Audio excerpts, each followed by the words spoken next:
Fala pessoal, quem for entrando, por favor me avisa se o áudio tá normal, se o áudio tá legal. Maurício já entrou aqui. Canadá na área. Boa, neguinho. De Niterói para o mundo.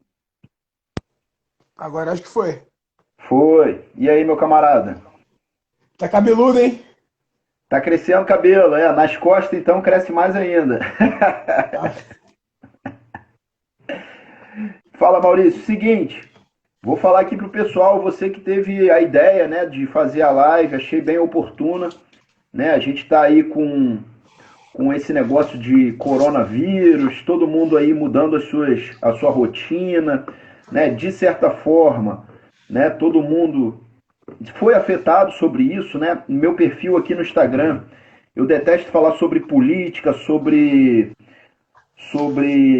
política de um modo geral, mas eu quebrei essa regra minha, falei bastante sobre política, dei minha opinião, perdi seguidor, ganhei seguidor, porque era um perfil onde eu só falava sobre esteroides, sobre saúde, sobre o que eu gosto.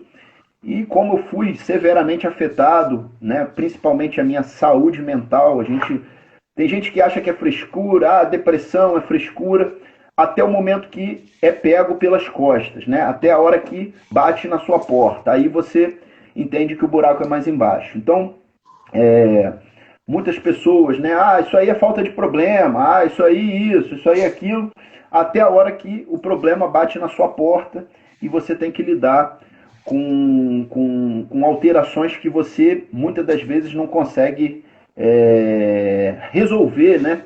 Então, você que na verdade sinalizou para mim, pô, Romulo, teve a morte aí recente do Luke Sandoy, eu nem acompanhava ele, não conhecia, né?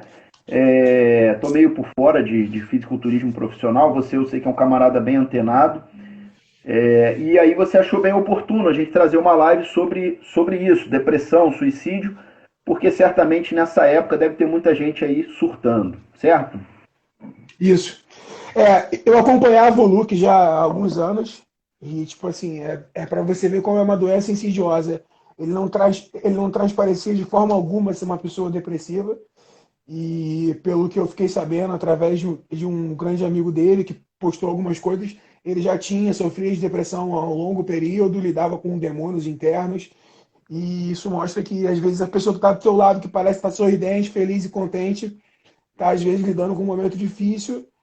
E um primeiro ponto que eu gostaria de falar é que a gente vê psicoterapia no esporte, em todos os esportes. E a gente não vê no fisiculturismo sendo levado a sério.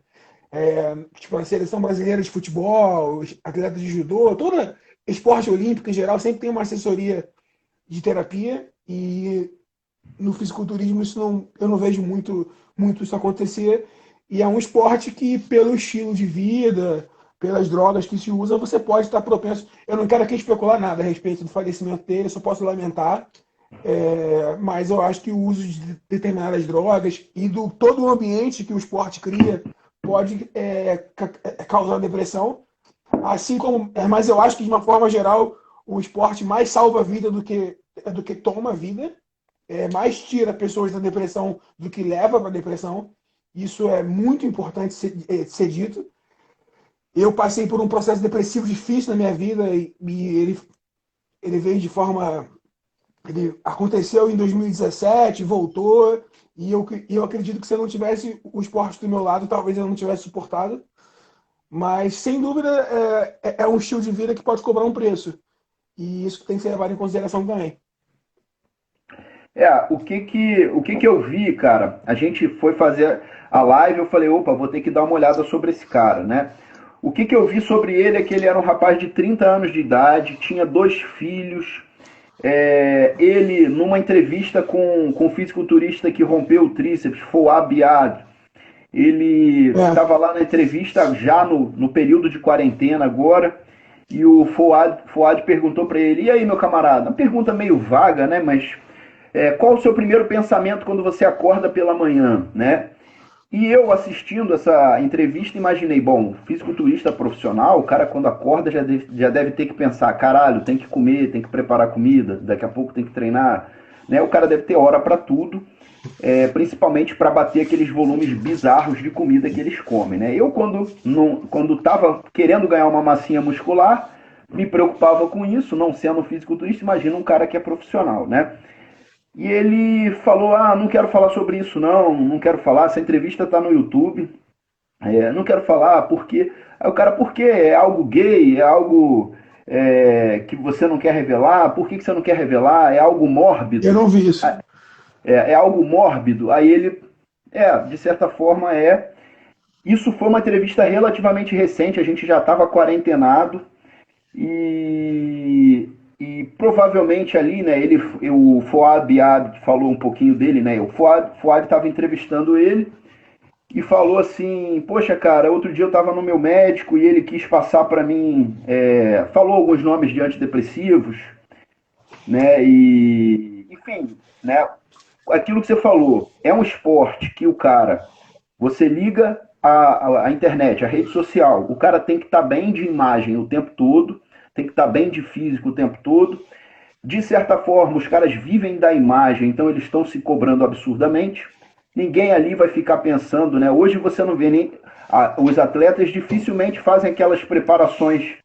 Vou fazer um off-season bizarro, ficar gordão e depois o cara vir seco. Ele tem que estar preparado o ano inteiro, ele tem que estar bem para fazer foto o ano inteiro, né? E isso, sem dúvida, né, faz essas pessoas usarem drogas o ano inteiro, faz elas terem um rigor maior com seus resultados. Não sei se você viu recentemente o Mountain Dog, o John Meadows, cara, um cara. Teve um ataque cardíaco.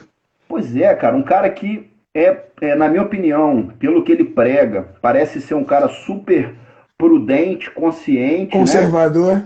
Conservador em termos de drogas. Porra, ele faz vídeo pra caramba, eu acompanho os vídeos todos dele de treino.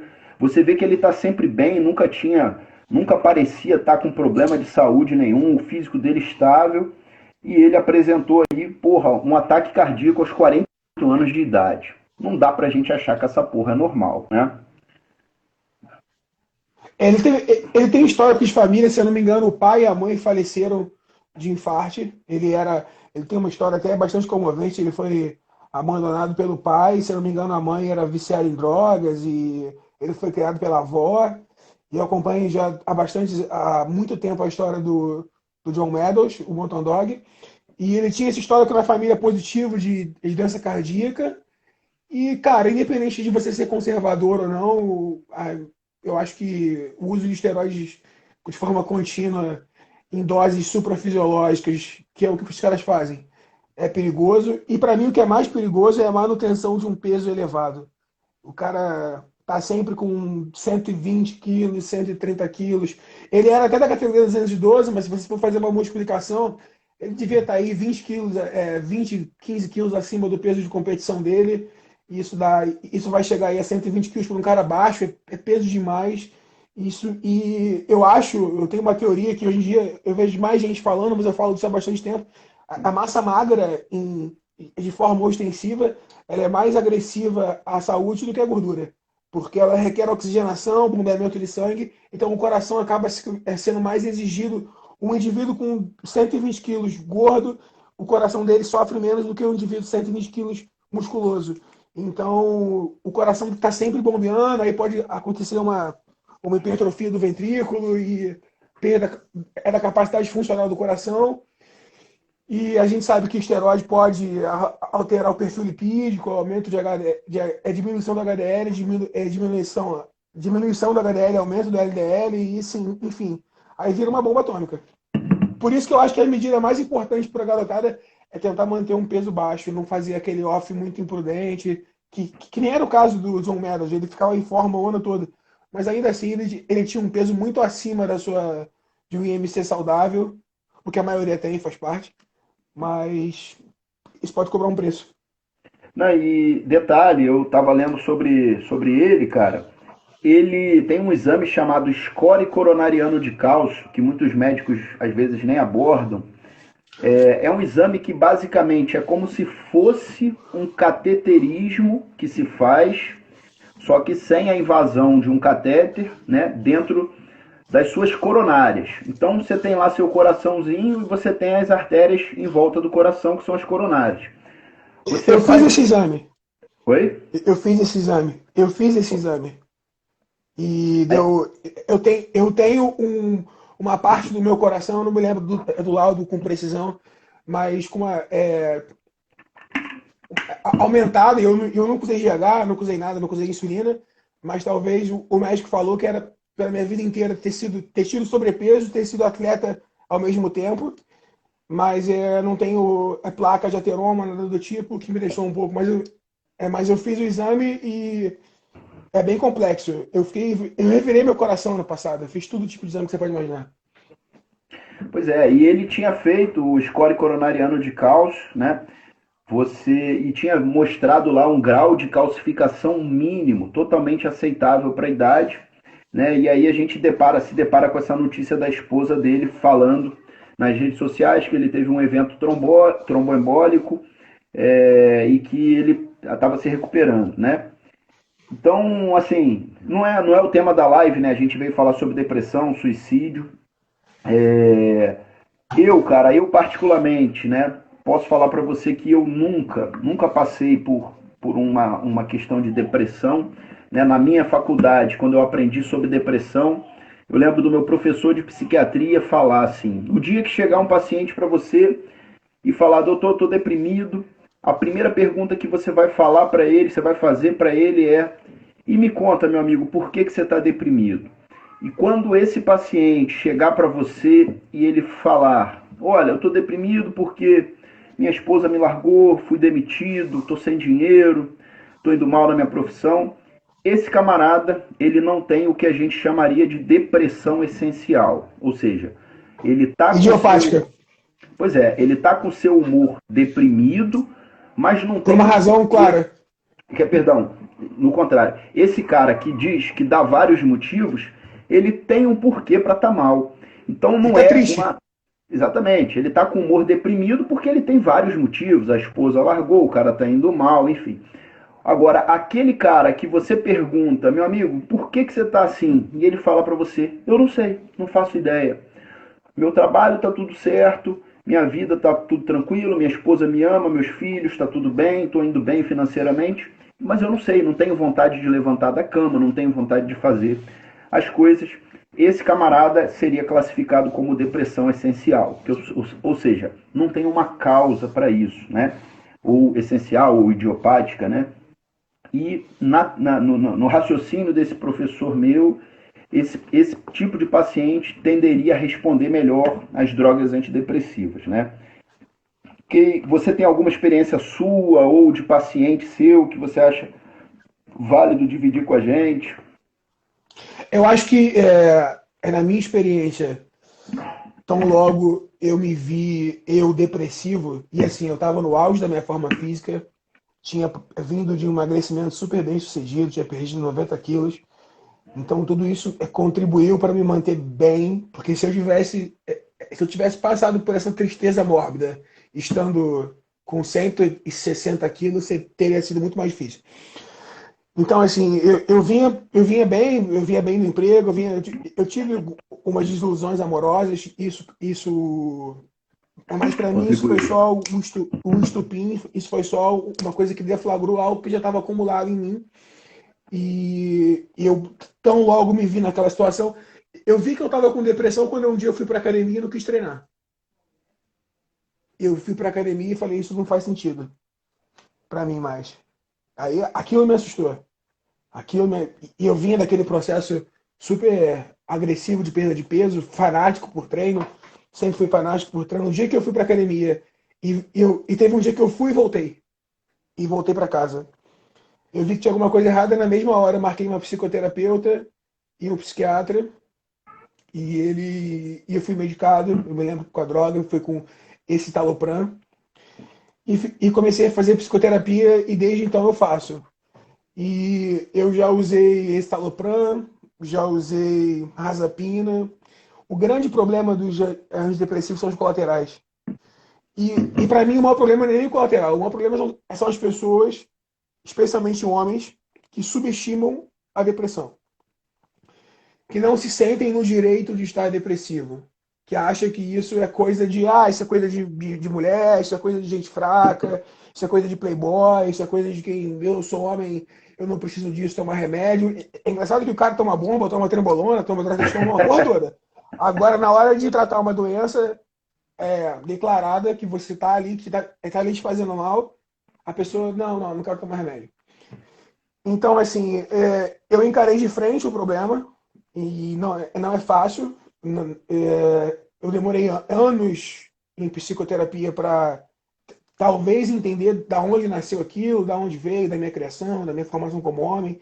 E é para poder me entender e para poder não me culpar por um problema. Porque às vezes a pessoa se sente culpada, ela não gosta de falar, e às vezes falar é a parte mais importante, é botar para fora. Seja com terapeuta, com padre, com pastor, com pai de santo, com amigo, com a mãe, com quem você se sentir confortável, é você botar aquilo para fora, botar o sentimento para fora e se tentar se livrar de qualquer sentimento de culpa, porque a pessoa que está depressiva, às vezes ela se culpa por estar depressiva.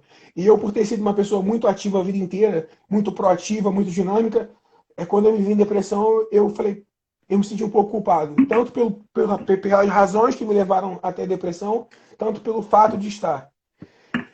Enfim, as medicações trazem alguns colaterais indesejados e eu tive que aprender a lidar com ele. O estalopram me deixava bastante agitado e com as mãos trêmulas e eu tinha dificuldade de ejacular, era um problema. É o principal, né? Crônico dessa classe de antidepressivo. E aí depois eu fui para a Razapina e a Razapina me deixava sonolento. Então, assim, você sai de uma ponta, vai para outra, mas sem dúvida é melhor tratar, aprender a lidar com os colaterais, e dá para aprender a lidar com os colaterais, diminuir a dose, fazer um desmame, isso sempre orientado pelo médico, quando for o caso, diminuir aos poucos, e não subestimar a doença. E no caso do fisiculturismo, eu acho que existem vários fatores que podem levar, que não foi o meu caso, mas tem vários fatores que podem levar um atleta a ficar depressivo. Primeiro, uma parte do ano ele come que nem um boi. Ele empurra a comida para dentro. Depois ele passa fome. Isso gera transtornos alimentares severos na pessoa.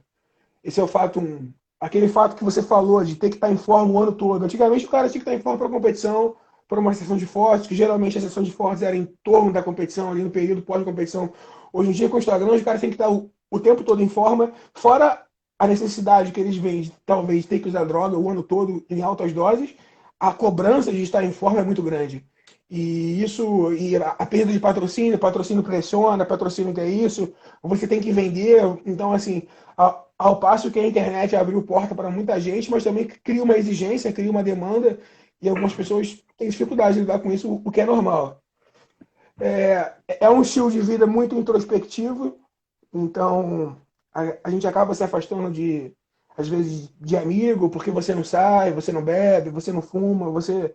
Então isso... É claro que tem gente que faz e consegue conciliar numa boa, mas algumas pessoas levam aquela vida de monge mesmo e também acabam se afastando dos amigos e às vezes passam por um problema quando vê você não tem ninguém. Só tem os amigos de academia, os marombeiros, que às vezes, infelizmente, vão ter um entendimento inadequado do teu problema. E uma coisa que eu ouvi quando eu estava em depressão, cara, que é a pior coisa que você pode falar para uma pessoa depressiva. Cara, você não tem motivo para estar depressivo. As pessoas têm que entender que depressão às vezes não tem razão, não tem origem. É um problema químico no teu cérebro que requer tratamento e ponto final. E que não é vergonha nenhuma sentir, não é vergonha nenhuma ter. Você não é menos homem, não é menos seres humanos, não é menos produtivo, você não é menos nada. Você só está passando por um problema que requer cuidado. Então, assim, essa é a mensagem que eu queria deixar para as pessoas, para elas não se envergonharem por quem passar por isso, não ter vergonha de estar passando por isso.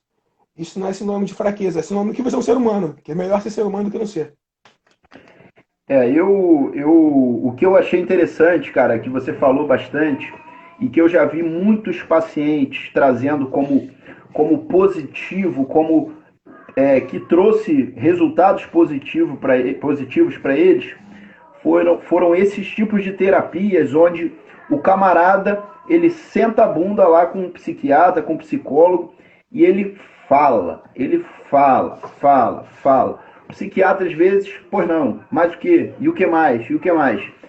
E o camarada, de tanto falar, de tanto ele ter que formular para aquela pessoa que está escutando o que, que ele está sentindo, por que, que ele agiu daquela forma, contando a história de vida dele, o próprio fato dele ouvir a voz dele falando aquela porrada de coisa, ele começa a enxergar, a ter um raciocínio crítico daquilo e falar, rapaz, será que esse negócio de fisiculturismo não tem a ver com a minha ginecomastia, com a vergonha que eu tinha de tirar a blusa?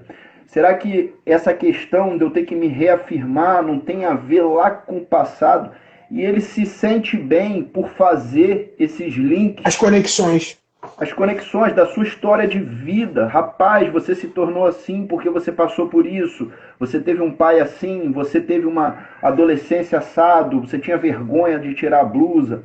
Hoje você é um camarada que quis vencer isso aí, amplificou de uma forma. Hoje você é viciado em corpo, em atividade física, enfim. E isso, o fato da pessoa entender a história de vida dela mesma, traz uma aceitação, um ganho, que para muitas pessoas isso traz uma sensação de paz, de calma. O cara, porra, era isso. Então eu fiquei assim. Agora então, tudo faz sentido. Tudo faz sentido, exatamente. Então, isso eu acho que é muito, muito positivo.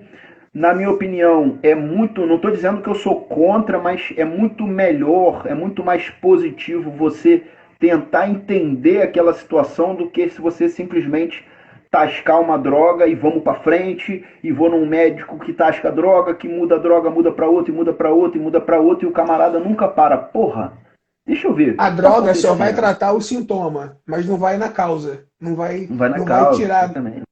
Então, assim, eu acho que não se deve ser subestimado o uso de drogas antidepressivas, mas elas sozinhas não vão te curar. E não vão te tirar do problema. Elas só vão tratar aquele momento, aquela coisa pontual, aquele sintoma. Mas se você não for lá na raiz do problema, que é a parte mais difícil, muita gente não quer olhar, é difícil você olhar para si mesmo, ter essa visão introspectiva e se autoavaliar, e se julgar, e ver. E às vezes é botar em xeque alguns valores que você tem como absolutos na sua vida, e às vezes não são absolutos. A própria questão de físico, para muita gente é difícil entender que o físico é uma coisa passageira. Daqui a 10 anos, provavelmente a gente não vai estar como a gente está hoje. E isso faz parte da vida. Envelhecer faz parte, aceitar o processo de envelhecimento faz parte. E às vezes, para alguns fisiculturistas, isso deve ser muito difícil. Ver os anos chegando, porque os anos, em geral, são cruéis.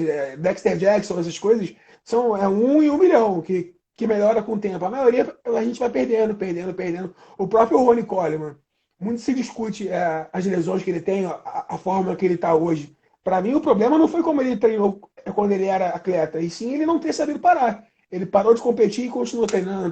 Ele não aceitou que ele não era mais competidor, que era hora de parar. Então, assim, às vezes é difícil para um atleta ver e ver os anos se aproximando, a idade chegando, o físico indo embora, o que faz parte. Ninguém está aqui para ser o He-Man a vida inteira. Então, tudo isso aqui passa, tudo vai embora. O que fica é o que está dentro. E às vezes eu acho que existe um pouco de perda de identidade do caso de alguns atletas. Quando eles perdem o físico, eles não têm mais identidade, porque eles só eram identificados pelo físico. Então, isso é um processo. É por isso que eu acho tão importante atleta de fisiculturismo, desde sempre, fazer psicoterapia. Essas empresas que patrocinam os atletas, empresas de suplemento, tal, deveriam dar esse tipo de suporte, porque essa é uma abordagem mais inteligente do esporte como um todo. Não adianta dar o dinheiro para o cara se drogar, usar o remédio, não dar, pagar a massagem, pagar e não cuidar da cabeça da pessoa, entendeu? Então, eu acho que é um caminho a ser tomado, tentar encorajar mais tanto os patrocinadores quanto os atletas a se tratarem nesse sentido. A gente vai abrir para as perguntas, pessoal. A gente vai abrir para as perguntas de vocês, mas eu queria só antes adicionar uma coisa, né? Tanto perguntas para mim quanto para o Maurício, né? Fiquem à vontade, façam as perguntas de vocês. Relacionados ao tema, a gente vai falar também sobre drogas. Eu acho interessante a gente falar sobre drogas como trembolona, que o pessoal aí fala bastante sobre mudança de comportamento, agressividade. Vamos falar sobre tudo isso.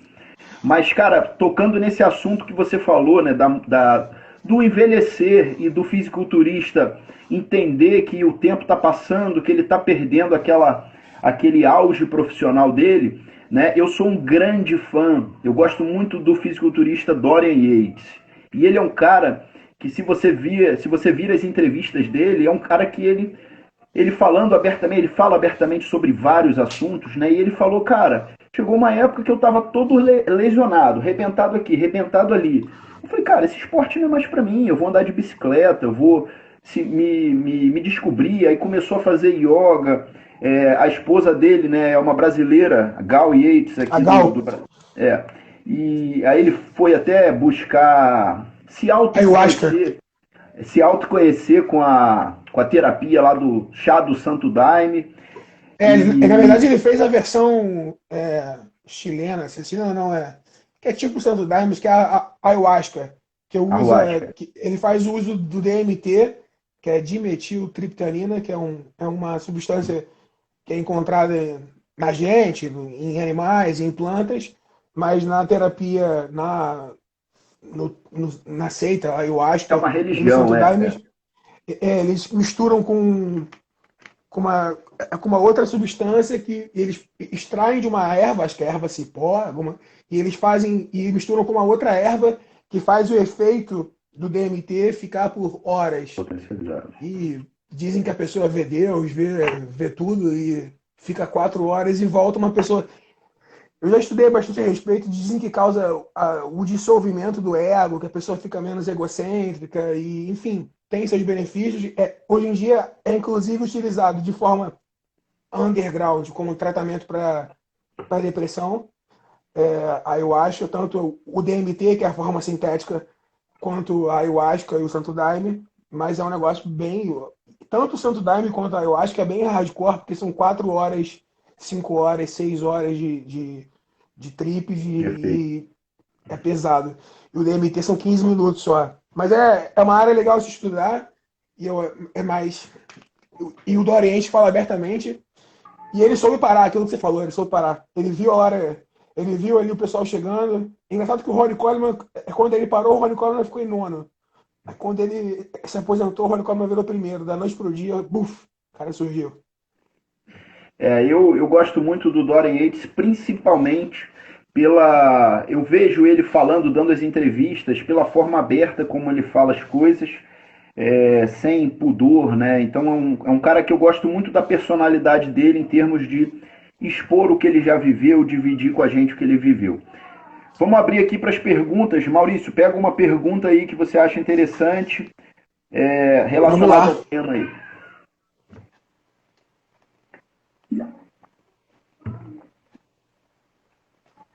Tô tentando procurar aqui. Vamos lá. Vamos ver. Dória falava várias merdas. Cara, eu acho que o Dória é um dos que menos falava merda. Ele falava a É, a, verdade. a questão é mais dúbia, assim, mais assim. É porque ele acredita que o Holocausto não ocorreu. E Ah, ele, tá. e Sobre ele tem uma tatuagem antiga, aparentemente skinhead no antebraço. no antebraço, que é uma botina, que, sei lá, é um símbolo. Então, assim, ele tem essa coisa meio. Mas no mais, ele é bem sensato. Pois é, ele falou que era uma criança, né, que chegou a se envolver com violência, com criminalidade, Ele foi né, e preso. foi preso. Fisiculturismo para ele foi, ele fala, né, que salvou a vida dele, né? Tô tentando procurar Dorian a pergunta Yates, aqui. Dorian Yates e Jay Cutler, os bodybuilders mais inteligentes, fizeram história e pararam quando deveriam ter parado. Verdade. O Jay Ó, Cutler, pra mim, é o cara mais sagaz do esporte, o cara que mais soube fazer dinheiro, é o cara que era o mais trabalhador em todos os sentidos. O cara tirou leite de pedra e conseguiu fazer milagre. Então, assim, para mim é minha principal, assim, meu principal ídolo no esporte, pela capacidade dele de fazer marketing, pela visão empresarial, pela. E engraçado que quando ele era competidor eu achava ele antipático, porque os vídeos dele, cara, eu tenho todos aqui, eu tenho todos os DVDs dele. Eu tenho todos os DVDs de todos. E nos DVDs porque naquela época não tinha YouTube.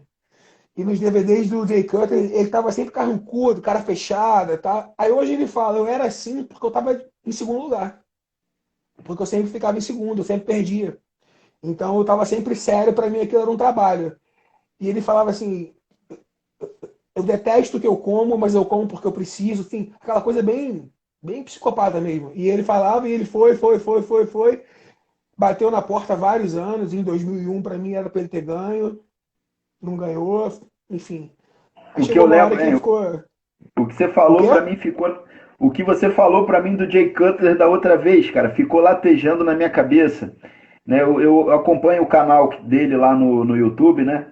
Aí sempre tem a entrada dele dando aquele pulo em cima da piscina, assim, né? Aí Aham. você falando, porra, o Jay Cutler era um Bob Esponja todo lá. Cara, é impressionante. É um cara que você aparentemente não teria proporção nenhuma e ele conseguiu botar um físico impressionante, né? Conseguiu bater de frente com o Ronnie Coleman, né? Mesmo tendo um físico meio escrotão, né? Vamos botar assim, né? Largo e de repente o cara conseguiu alargar mais os braços, conseguiu fazer o efeito ilusório do fisiculturismo, né? É, a diferença que ele conseguiu de 2008 para 2009, para mim, foi uma das maiores evoluções do fisiculturismo, semelhante ao Coleman quando foi de nono para primeiro, de 2007 para 2008. Então Pois é, foi. Ele, eu achava, cara, que ele era um fisiculturista assim, né? Como ele tem boa aparência, camarada lourão e tal, ele pontuava por causa disso. Eu achava que o pessoal, né, gostava da imagem dele para vender a imagem do fisiculturismo, né? Você vê o Arnold era a imagem que vendia, né, do fisiculturismo, um cara com boa aparência, sorridente e tal. O Jay Cutler, né, seria essa versão aí mais atualizada, né? Com um cara com boa aparência, cabelão bonito e tal, não é aquela coisa negão, cara de fechada, careca, mal encarado, né? Então, um cara que sabe falar, sabe se colocar, mas realmente, cara, ele tem o mérito dele no esporte, né? Ele conseguiu, né, vencer o Ronnie Coleman, bateu pra caramba lá. Eu gosto também bastante do Jay Cutler. e ele é um dos poucos casos que ele perdeu em 2008 e voltou e ganhou mais 2 anos.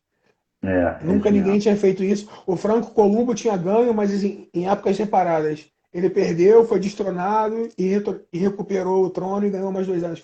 Então, assim, eu acho ele muito. Para mim, é o maior exemplo de trabalho, de ética de trabalho, de profissionalismo. O cara, pô, ficou multimilionário e só ganhou 4 títulos, assim, entre aspas. Só ganhou 4 títulos. O Ronnie Coleman, pouca gente sabe, mas ele vendeu. Ele ficou tão falido que ele teve que vender um dos sandals dele, uma das estátuas dele, para pagar a dívida. Então Caraca. o cara conseguiu multiplicar dinheiro, fazer dinheiro, o cara era super visionário. Ele tem empresas de tudo, ele investiu em tudo, ele investe em tudo que você pode imaginar. E sim, é um verdadeiro exemplo. E fora aquilo que a gente falou, que ele tirou, ele vinha com uma genética desfavorável, não tinha, cara, e ele competiu numa época que tinha o Kevin Levrone, Flex Wheeler, Ronnie Coleman, Paul Nasser Anderson Gillette. Bate, Paul Dillé, todos esses caras tinham uma linha muito mais bonita do que a dele. E ele veio e conseguiu ser 4 vezes Mr. Olímpia. O Flex Wheeler, o shape mais bonito de todos os tempos, nunca foi Mr. Olímpia. O Kevin Levone nunca foi Mr. Olímpia. Milo Sarchev nunca nem chegou perto. Pessoas com um físico muito mais estético e ele conseguiu, através do trabalho, conquistar. Meritocracia. Verdade. Aqui, ó, pesquei uma pergunta aqui bem peculiar. Quais as drogas, na opinião de vocês, são as mais agressivas em relação à parte emocional? Para mim, trem, Bodenona e Deca. Trem Boldenona, a trem mexe muito com recaptação de serotonina, mexe com o cérebro de uma forma geral. A Deca, não, nem tanto, mas ela pode aumentar a prolactina se combinada com testosterona. E a Boldenona ainda é, para mim, uma coisa assim. Eu ouço muito relatos de depressão, mas eu nunca vi um estudo causal bem aprofundado. Mas são as drogas que mais mexem. E uma coisa que eu já senti usando Boldenona era que um dia você se olha no espelho e se acha maravilhoso, no dia seguinte você não se acha nada. Eu acho que isso tem a ver com todas as drogas, mas a Boldenona causava muito isso. Um dia eu estava muito bem, outro dia eu não me achava tão bem. eu achava que seria feita da Budenona. E a trem causa muita agressividade em algumas pessoas. Você fica muito agressivo, isso por si só pode deflagrar conflitos em casa, com a sua esposa, com a tua família. Isso pode ir corroendo a tua vida social, independente de causar uma depressão, alguma coisa do tipo. Mas essas drogas, as drogas 19 no ar, por serem progestinas e aumentarem a prolactina, para mim são as mais agressivas e a Budenona. E você? Cara, um camarada aqui falou, acho que Dr. Walter Costa, anastrozol. Cara, para mim, o que eu tenho de pessoas, de pacientes que, por usar inibidores de aromatase e solapar, atropelar o nível de estradiol, que chegam piores do que pessoas com baixos níveis de testosterona, é absurdo. E algumas dessas pessoas hoje, né, eu mesmo já tive experiência de estar com baixos níveis de estradiol, né, quando eu estava fazendo o uso de nandrolona sozinha, já cansei de falar isso, né, acho que eu sou o cara, botou Deca Only no Google, é minha cara que aparece. O pessoal me sacaneia, botaram lá hoje um casal de leão e a leoa toda se insinuando para cima do leão, se esfregando nele, e o leão, mó bobalhão lá, alguém falando, sacaneando, usa Deca Only aí, vai ver o mole que dá. E Deca sozinha, cara, não destrói libido, não atua, não deixa você sem ereção matinal, que na minha opinião é um grande achado de que você, em termos de hormônios androgênicos, está bem. Então, Deca sozinha, você vai acordar quase todo santo dia com ereções matinais. Isso, para mim, é um fator importante para você saber da questão hormonal. Por isso que eu falei Deca combinada com testosterona. Não, sim, sem dúvida. E assim, lógico, né? A gente está falando, creio eu, né? Você está falando de doses elevadas, né? Enfim, resumindo, quando eu batia em um nível de 9 picogramas por ml de estradiol, eu já estava mais de 12 semanas usando nandrolona sozinha, 500 miligramas semanal. Eu tive uma ruptura parcial no meu tríceps, que eu atribuo a isso, né? Simplesmente, né, o tendão não simplesmente rompe, porque o nível está baixo, né? O tendão, ele vai pagando uma conta daquele trabalho que você exerce sobre ele, e se chegar um momento... mas eu me sentia mal, me sentia desanimado. Foi uma época que eu também estava com bastante pressão profissional. Meu filho a gente estava se adaptando com ele na creche, tinha uma preocupação toda, né? Você imagina, você levar uma criança de 5 meses de idade para uma creche, acho que é a menor idade possível de entrar numa creche, então tinha toda uma preocupação, ligava para minha esposa, e aí, já pegou ele, deu tudo certo, tudo bem, comeu, não comeu, eu trabalhava muito em hospital, ritmo de trabalho de hospital, de plantonista, é estressante, inclusive... Hoje é dia da enfermagem, quero deixar aqui uma saudação para todos os profissionais da enfermagem, técnicos, enfermeiros, uma belíssima profissão. Minha esposa é enfermeira e, muito infelizmente, uma profissão muito desvalorizada, especialmente pelos próprios representantes do seu conselho, uma carga horária de trabalho bizarra, desumana, o camarada está... Remuneração baixa, pouco reconhecimento, pouca valorização do próprio profissional, muitas das vezes, né? Poxa, às vezes a exigência dos caras é redução da carga de trabalho. Os caras não estão nem falando de dinheiro, estão falando de redução da jornada de trabalho. Porra, você acha que um camarada, não está nem pedindo grana, ele está pedindo redução da jornada de trabalho, porque o cara está o quê? Por aqui. Vocês têm noção, quem nunca trabalhou em hospital... Você ficar o dia inteiro numa porra de um lugar fechado, ouvindo barulho, pipi, pipi, pipi, você sai dia, você sai à noite, o seu relógio biológico... E a remuneração é tão baixa que o cara tem que ter 2, 3 empregos, vai de um plantão para o outro, de um plantão para o outro, e fica nesse ciclo para conseguir sustentar a família, para conseguir sobreviver e para ainda ouvir piadinha e, enfim, é complicado. E o pior não é isso. O pior é que o cara fica numa bola de neve que ele não consegue sair nem para... Peraí, quer saber?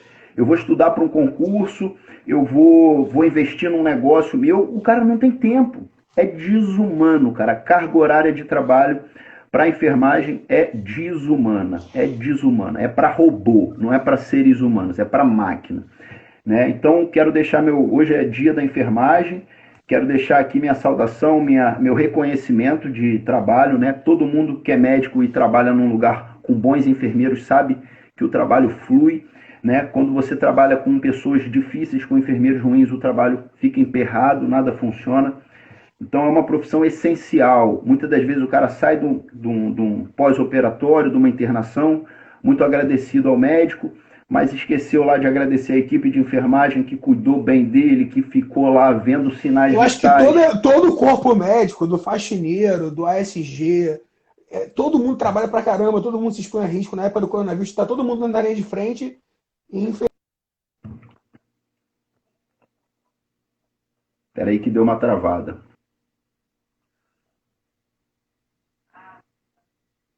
Vê se vocês estão ouvindo aí. Para mim deu uma travada.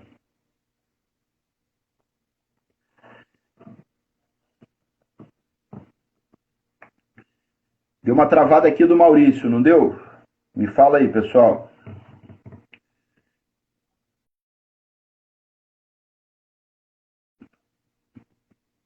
Travou. Saiu o Maurício, vamos ver se ele vai voltar aqui. Então, eu estava até falando, né, sobre estradiol. Na minha opinião, tem que ficar de olho no estradiol. Voltou aí? Voltou normal? Deixa eu ver se eu chamo ele aqui.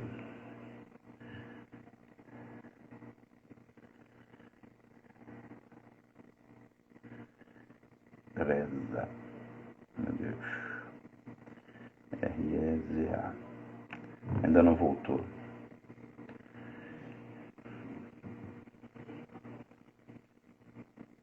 Alguém está perguntando aqui quantas horas por noite eu durmo. Olha, cara, hoje eu não dou mais plantões noturnos. Como eu falei aqui, quem dá plantões, né? Certamente tem médicos, enfermeiros, plantonistas aqui. Plantão, na minha opinião, destrói a noite de sono da pessoa, de um modo geral. Você sente sono na hora inadequada, você quer dormir na hora que você não tem, e a hora que você tem para dormir você não quer. Então é muito ruim plantão noturno. Não é à toa que pagam a mais, não é à toa que você tem um adicional noturno por causa disso. Chamando aqui o Maurício. Então não é saudável. A gente precisa de alguém para trabalhar nesses horários, né? Mas não é saudável, na minha opinião, tá? Deixa o Maurício voltar aqui.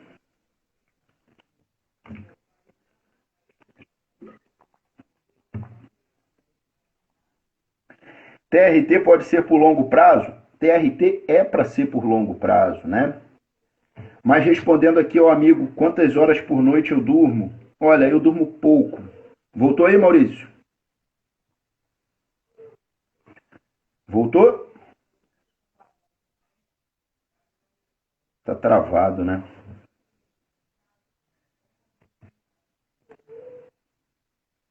O meu sinal tá bom, não tá, pessoal? Dá o feedback aí pra gente ver se de repente ele muda o lugar que ele tá lá. Voltou? Voltou. Tá me ouvindo aí, Maurício? só um minutinho, não estou ouvindo. Peraí. Foi legal o fone. YouTube.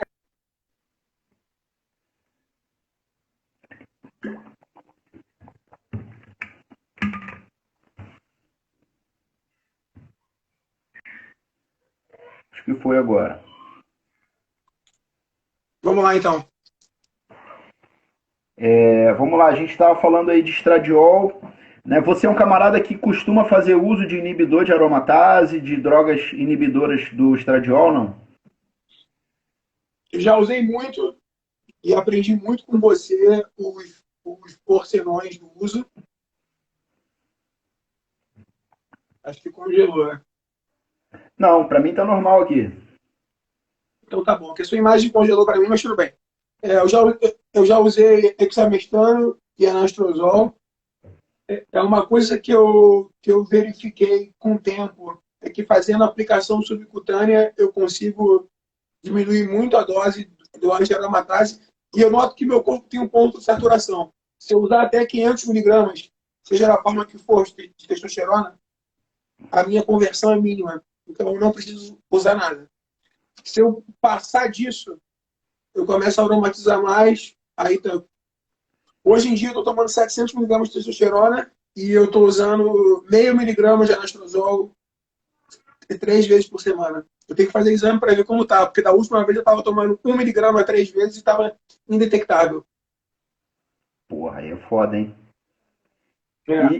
E você não sentia, você que carrega, que treina pesado pra caramba, não sentia nada em articulações? Sentia dor articular, acordava com o cotovelo doendo. Então, eu tenho que refazer o exame para ver onde está. E eu sempre lidei muito bem com o estradiol alto. Às vezes, estradiol de 200, eu estou maravilhoso, não tô me sentindo super bem, sou viril, sem nenhum problema. Então, eu prefiro que ele esteja alto do que baixo. Quando ele deu agora indetectável, eu me surpreendi. Foda, né, cara? Beleza, cata pergunta aí pra gente, Maurício. Alguém perguntou, a texto bate quanto no exame? Ah, depende muito do quanto você... Uma coisa que eu notei é usando subcutâneo, demora um pouco mais no empilhamento. Mas, em geral, a minha testosterona ela bate 10 vezes o valor que eu tomo. Então, se eu tomar 500 miligramas, eu vou dar a texto vai dar 5.000. Mais ou menos isso. E você também tem uma fonte boa, né, de produto, né? Digamos que eu tenho meu próprio cozinheiro. O produto é quem? Porque é fundamental, né, cara? Hoje em dia, o que eu vejo de gente... Um primo meu estava tomando testosterona 500 miligramas, a testosterona dele bateu 500. Eu falei, pelo amor de Deus, tem uma coisa errada. Aí ele tomou lá da minha cozinha e deu 5.000.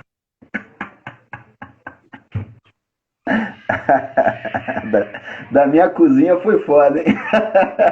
Não é da minha cozinha, mas da pessoa que cozinha pra mim, entendeu? Tá certo, tá certo. Beleza. Ó, tem um camarada aqui falando, Hayashi Team. Manda um salve, doutor. Tô no internato e queria saber se você tem alguma literatura para recomendar de endócrino. Terminei o Vilar esses dias. Um abraço. Olha, tem um livro que eu gosto bastante. Só um segundo. Pouca coisa, né? A gente, na minha opinião, os melhores livros são a melhor literatura artigos científicos, internet. Mas esse livro aqui da Ruth, tá? Ele aborda mais o lado feminino, né? Não é nem meu carro-chefe, mas ele fala alguma coisa sobre reposição hormonal. Cara, infelizmente, né? Ou felizmente, a realidade é sempre o seguinte: os livros vão estar sempre um passo atrás do conhecimento. Por quê? Até o cara publicar, botar essa porra aqui pra frente, nego tá fazendo testosterona subcutânea e o livro aqui tá falando uma ampola a cada 2 semanas intramuscular. Então, os livros são legais, são bons, óbvio, mas, na minha opinião, a melhor fonte de você consultar é a internet. Você hoje consegue seguir aí os profissionais mais conceituados. O Dr. Abraham Morgenthaler, o cara tem um canal no YouTube, né, tem perfil no Twitter, então você tem como acompanhar em tempo real o que esses caras estão achando, né? Então, na minha opinião, né, eu tenho livros sim, né, esse aqui, né, o próprio Harrison, livro de medicina interna, tem conteúdo sobre endocrinologia, mas, na minha opinião, cara, sempre artigo científico, porque é a forma mais atualizada de você ter uma leitura daquilo ali do que o livro simplesmente. E eu acho ideal as pessoas confrontarem a ciência com a prática, porque no que tange o uso de esteroides, tem pouco estudo usando doses suprafisiológicas. Então, assim, é muito difícil você reunir um grupo de pessoas que estejam fazendo uso de doses suprafisiológicas e fazer um acompanhamento progressivo. Então, assim, e a minha principal fonte de estudo, fora os artigos, são relatos de casos que eu vejo em fóruns geralmente gringo. Tem uma vasta enciclopédia disponível para você pesquisar. Tem alguns autores underground que são muito bons e que dá para aprender bastante coisa e confrontar isso com a ciência convencional. O Maurício, não sei se você conhece, já ouviu falar, existia um médico chamado Dr. John Chrysler, que ele justamente ele foi para os fóruns, numa época onde a internet não era tanto, não tinha tanto esse audiovisual, era mais leitura, fóruns. Ele foi nesses fóruns de marombeiros e começou a ajudar os caras com doses elevadas. E ele começou a compilar um conhecimento ali, né, com esses relatos anedóticos, né, o pessoal usava, estou usando isso, estou assim, estou usando isso, estou assado. Então, nesses fóruns, né, ele fez um grande apanhado do conhecimento dele, né, até aproveitando a live sobre depressão e suicídio. Ele foi um camarada que teve um episódio de suicídio, né, se eu não me engano já tem uns 2 anos isso. Ele foi encontrado pendurado por numa forca, né, numa espécie de forca na garagem da sua casa. Né? Ele era um cara que mexia muito com inibidores de aromatase. No início da carreira dele ele falava bem, falava que era importante. E mais para o final ele foi falando, olha, realmente não é bem assim. Ele era um camarada que não tinha orgulho. O que ele aprendia, ele divulgava, ele propagava. E algumas pessoas, né, provavelmente suspeitaram que ele estava com um quadro de depressão, não falava para ninguém, até ele teve esse desfecho aí, né, de suicídio. Você acha que os inibidores de aromatase, eu tenho uma teoria, que mesmo quando você faz um uso prolongado, mesmo quando você descontinua o uso, você vai perder uma capacidade de sintetizar a enzima meio que eterna. Então, progressivamente, você vai precisar cada vez menos, e uma hora você pode chegar num nível crônico que você vai ter sempre o estrogênio baixo. Isso é um problema. Você nota isso? Eu notei isso em mim. Progressivamente, eu parava de usar e o estrogênio continuava baixo, a ponto de talvez ter que repor o estrogênio. Perfeito, exatamente. Eu faço isso em mim. Hoje eu faço questão de colocar um estrogênio suplementar para me manter com níveis elevados de estradiol. Não é a maioria dos pacientes, né? Dos inibidores de aromatase, o anastrozol, na minha opinião, é o pior porque ele dá mais rebote. Então você ora está lá embaixo, ora está lá em cima. O exemestano seria um menos agressivo aí. Né? Hoje eu tenho um único paciente, eu só tenho um paciente que faz uso de exemestano, porque ele é um paciente totalmente fora da curva. Né, ele tem valores estratosféricos, 300 e cacetada de estradiol, e ele tem distribuição de gordura ginecoide. Então é o paciente, meu único paciente que eu quebrei a minha regra. Ele estava usando anastrozol, a gente tirou para o exemestano, colocamos junto um Proviron, e agora o objetivo é retirar o exemestano, ficar só com Proviron. Né, ele teve uma melhora da sua silhueta corporal. A queixa principal dele era a silhueta corporal. Mandou a foto para mim e estava lá com aquela distribuição de gordura ginecoide. Isso é muito ruim para qualquer homem, né? Abala muito a autoestima do cara. E é lógico, né? É um camarada que segue dieta, faz um monte tem toda uma alimentação diferenciada, mas o perfil hormonal dele é muito desfavorável. Então, é o único paciente que eu tenho usando exemestano. Teve uma pergunta aqui interessante. O que você acha do uso de HCG durante o uso de esteroides para manter as gônadas funcionando? Olha, cara, na minha opinião, o que acontece? Né? Você tá lá, deu o sinal inibitório, porque você está recebendo hormônios de fora, ótimo, o seu organismo entende esse sinal inibitório.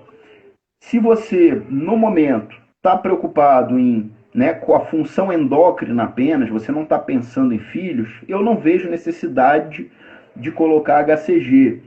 No momento que você precisa, porque você quer ter filhos, quer aumentar a sua quantidade, a sua contagem de espermatozoides, porque você está num momento pontual da sua vida para engravidar, aí eu acho que o HCG é uma ferramenta para você lançar a mão dela. Está lá na sua gaveta, você lança a mão dela. Por que eu estou falando isso? Porque eu já vi muitas pessoas usando HCG de longa data, porque eles leram que deveria usar para preservar a função espermática, e esses caras estão dessensibilizados. O cara não responde mais HCG. né? O organismo, suas células testiculares, elas Desensibiliza. desensibiliza. Você está dando um sinal para elas trabalharem acima do normal. Você tem down regulation dessa porra. Não tem jeito. Tem coisa que a gente não tem down regulation, tem coisa que a gente tem. Então, HCG, na minha opinião, uso contínuo, eu vejo mais problema do que benefício. Quando é um uso durante, né, o uso de esteroides, né, eu acredito que até 500 UI semanal é uma dose mais prudente. Acima de 500 você começa a ter maior dessensibilização. Teve uma pergunta aqui interessante sobre depressão. Como tratar serotonina baixa? Eu acho que se for bem light, talvez o uso de triptofano talvez funcione. Talvez seja útil. Sem dúvida, né? Triptofano, né? 5-HTP, 5-hidroxitriptofano é a forma aí mais facilmente ultrapassável pela barreira hematoencefálica, vai fazer você liberar serotonina. Vou contar um caso interessante, você falou aí sobre dificuldade de ejaculação com o uso de inibidores da recaptação da serotonina. Essas drogas são usadas para tratar depressão e para tratar ejaculação precoce. Eu tinha um paciente, cara, que tinha ejaculação precoce e eu falei, cara, olha, não é uma área que eu domino, né? Eu acredito, da parte médica, química, o que pode ser feito são inibidores de recaptação de serotonina. Ele já estava usando e estava tendo um resultado pobre no conceito dele. E aí eu tasquei junto dele 5-HTP, 5-hidroxitriptofano, junto ao inibidor de recaptação de serotonina, que o cara teve um efeito que somou e ele não conseguia mais ejacular de jeito nenhum. Ou dava logo uma trembolona, já matava de uma vez, o cara ficava forte e não dava. É aquilo, né? Eu acho que assim, o conceito de ejaculação precoce, né, pelo menos na minha cabeça, né, não sou um estudioso da área, mas é aquilo, né? Todo homem ele quer o quê? Proporcionar orgasmo para sua parceira. E vão ter parceiras que têm uma capacidade de atingir esse orgasmo mais fácil do que outras, né? E eu acredito que todo homem normal, saudável, ele quer que a sua parceira atinja o orgasmo em todas as relações. E o orgasmo do homem, como é um troço barato, liga, desliga, a gente está ali pronto, né? De preferência para ter o orgasmo junto com a parceira ou após a parceira. Não dá para a gente ter antes e deixar ela na mão. Então isso é importante, né? Sexo é igual a treino, né? Você vai ganhando intimidade com a pessoa, você vai ganhando desenvoltura com aquela pessoa, as coisas vão ficando mais fáceis, né? Quando você tem uma parceira nova, você está ali se adaptando, ela está se adaptando a você. Então, muitas das vezes você vai ter questões de ansiedade, fator emocional relacionado, né? É multifatorial. Acho que tanto impotência quanto ejaculação precoce é multifatorial. Não dá para você olhar sobre um prisma só. Tem que avaliar o quadro como um todo, ver de uma visão mais ampla. Pois é. Aqui a Ricksol. Recentemente um coach, Roberto Bueno, se suicidou. Você lembra desse cara, não? Eu lembro, cara. Era um cara famoso, né? Um carequinha, né? Ele residia, acho que em Miami. Eu não me lembro qual era a formação dele, porque lá fora, para ser coach, até aqui no Brasil. Bueno, não sei o que Bueno, é isso mesmo. Coach Bueno. Eu não faço ideia, é muito difícil especular a vida alheia e nem acho legal. Não sei se ele fazia uso de esteroide, acho que não cabe especular esse tipo de coisa. Eu lembro que eu vi alguma coisa sobre ele aí, né? E ele falava, ele parece que ele deu alguns avisos com algumas postagens. Entendo, pessoal, né? Eu tenho uma rede social pequena comparado a outras pessoas e uma rede social grande comparado a outras, né?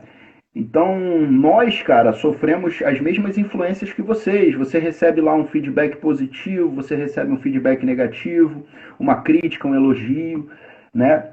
A gente reage a isso, né? Você tem que ter a sua personalidade, né? Você não tem como você não se influenciar. Tá encerrando aqui, Maurício. Eu vou abrir de novo. Pode ser, cara? Mais um tempinho? Beleza, bora.